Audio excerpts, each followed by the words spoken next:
Right, so here's the lick. It's based on the E blues scale. If you don't know the blues scale, it's like a minor pentatonic, but you add the flat 5. So we're gonna start here on the 22nd fret of the high E string.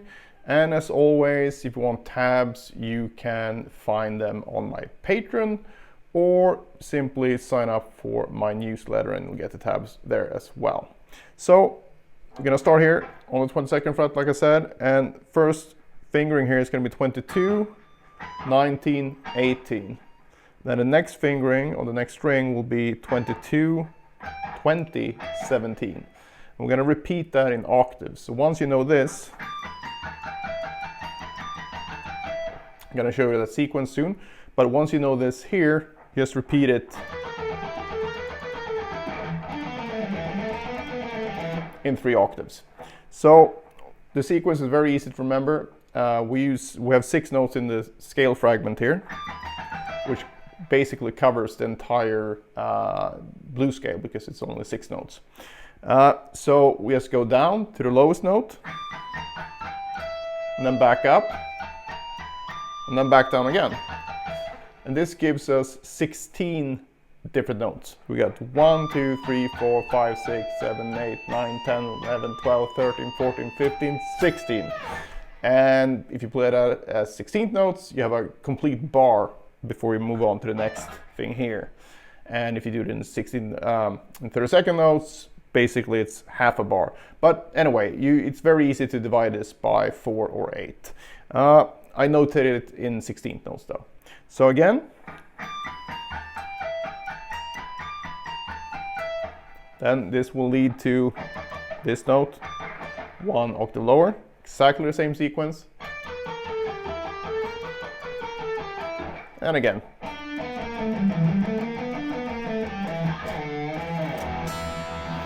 So again from the beginning.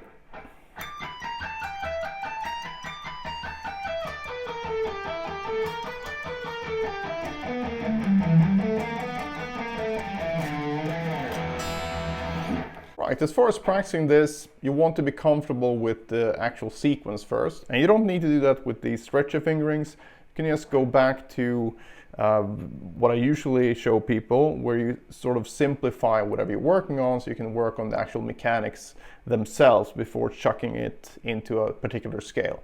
So if we do this with the fingerings 1, 2, 4, so basically 1, 2, 4 on any part of the neck, then you can play the entire sequence just using those fingerings without having to stretch, but you still get the same sort of workout, albeit a bit simpler since you don't need to do all these big skips.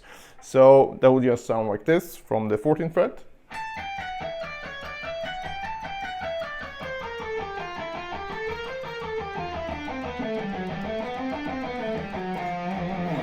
So if you have a hard time doing that, it's probably quite unlikely that you're going to be able to do the one with all the skips. So it's a good idea to have this like a intermediate step where you can work on this and also the other fingering 1, 3, 4.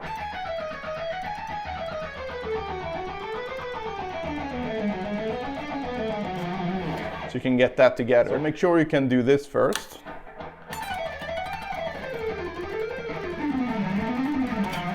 And then 1, 3, 4.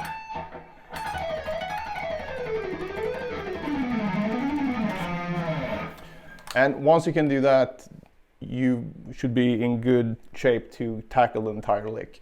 So I would do this in 2 ways. I would work on it from the perspective of just the fingerings, but also work on the particular lick.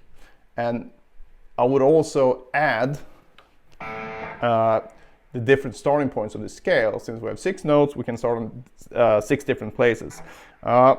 I haven't really done that with this one yet, so but if I would go up to the 24th fret, for example, I would get this. So I have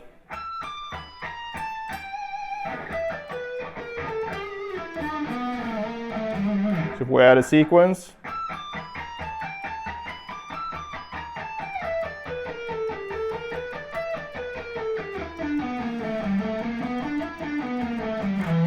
right, and then we can also start from, and the original lick started from D, the flat 7, so then we can go down to this note, and then we would have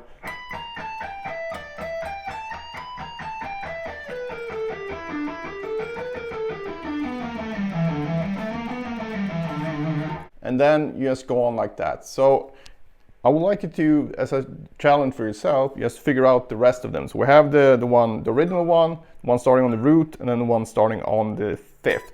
So what you have left to do is to do the starting on the flat 5, and then starting on the 4th, and starting on the 3rd. And then you have all of the different variations within the E minor blues scale. And of course you can put this into other scales and whatever, but in terms of this one, if you want to just expand the sound, if you like the sound of the blues scale, it's a really good idea to be able to do this starting on any scale degree. And that's a general thing for me. Whenever I learn something that I like the sound of, I will always try to expand it and see what else I can get out of it, instead of just learning a lick and being like, all right, that's a lick that I can use sometimes. This will actually help you find more uses for whatever you're doing.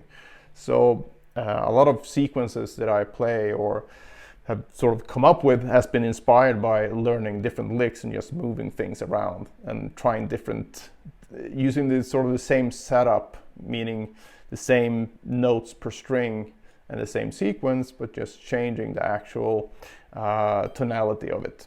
Hopefully you know what I mean, but if you don't, just post a question below and I'll try to explain it a bit better. But that's my general advice here. So work on these easier fingerings, so you can gain some, gain some confidence in actually being able to pull the stuff off, but also work on the different variations at the same time. And if you do that, you have a lot of work to do, right? But that's good, because you generally need a lot of reps to get this stuff down. So that's never a bad thing. And it's much better, I think, than just having a specific lick and you only do that and only those notes in that order, because that can be really soul crushing if your technique is not up for it yet. So try this out, and again, try it on different things as well. And if you have any questions at all, don't hesitate, just post them below and I'll get back to you as soon as possible. And that's about it. Have a good one and see you in the next video.